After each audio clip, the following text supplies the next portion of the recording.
Kasih karunia menyertai kamu, dan damai sejahtera dari Allah Bapa kita dan dari Tuhan Yesus Kristus. Amin. Bapak, Ibu, dan saudara-saudara yang dikasihi Tuhan Yesus Kristus, firman Tuhan yang menyapa kita pagi ini sesuai dengan Almanak KKBP pada hari Rabu tanggal 2 Juni 2021 yang tertulis dari 1 Petrus 2 ayat yang kelima. 1 Petrus 2 ayatnya yang kelima. Beginilah bunyi firman Tuhan. Dan biarlah kamu juga dipergunakan sebagai batu hidup untuk pembangunan suatu rumah rohani bagi suatu imamat kudus, untuk mempersembahkan persembahan rohani yang karena Yesus Kristus berkenan kepada Allah. Dan biarlah kamu juga dipergunakan sebagai batu hidup untuk pembangunan suatu rumah rohani bagi suatu imamat kudus, untuk mempersembahkan persembahan rohani yang karena Yesus Kristus berkenan kepada Allah. Demikianlah bunyi firman Tuhan. Nah, Bapak, Ibu, dan saudara-saudara yang dikasihi Tuhan Yesus Kristus, untuk membangun sebuah bangunan, baik itu rumah atau gedung, maka dibutuhkan batu. Batu itu pun disusun dengan teratur dan dipersatukan hingga terbentuklah suatu bangunan. Dan tentunya batu yang berkualitas akan memperkokoh bangunan tersebut, sehingga angin kencang pun tidak bisa menghancurkan bangunan tersebut. Namun batu-batu tersebut adalah benda mati dan tidak bernyawa, namun berfungsi juga.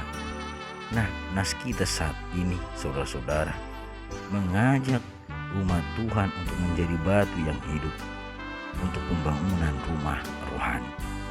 Batu hidup atau batu yang bernyawa yang dimaksud oleh Petrus di sini bukanlah hanya sekedar untuk membangun suatu bangunan fisik, namun membangun kerohanian atau iman dari umat Tuhan. Nah, saudara-saudara, jika batu yang tidak bernyawa saja berharga, apalagi batu yang hidup tentunya sangatlah berharga. Dengan menjadi batu yang hidup, maka kita pun menjadi pribadi yang membangun kasih persaudaraan sebagai satu keluarga kerajaan Allah, membangun kehidupan bersama yang dipersatukan oleh kasih Kristus, dan membangun kepedulian di antara kita menjadi berkat bagi orang lain. Ingat, batu yang tidak bernyawa saja bisa teratur dan dipersatukan menjadi sebuah bangunan, apalagi kita pribadi yang hidup, yang dijadikan Tuhan sebagai batu yang hidup untuk pembangunan rohani. Maka hendaknya kita bisa menjadi pembawa damai yang selalu mempersatukan yang tercerai-berai dan mempersatukan orang yang berkonflik atau bertikai.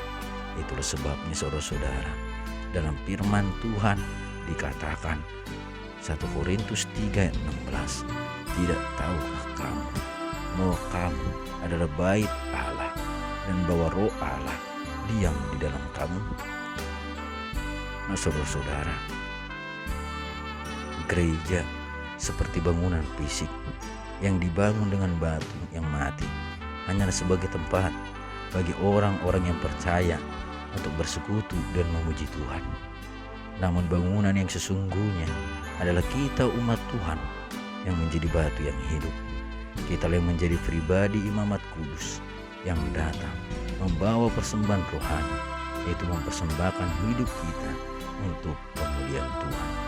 Jadi dimanapun kita tinggal dan berada, kita memiliki kebebasan untuk memuliakan Tuhan. Kita juga memiliki kebebasan untuk menjadi berkat bagi orang lain dengan menolong mereka sebagai persembahan rohani bagi Tuhan.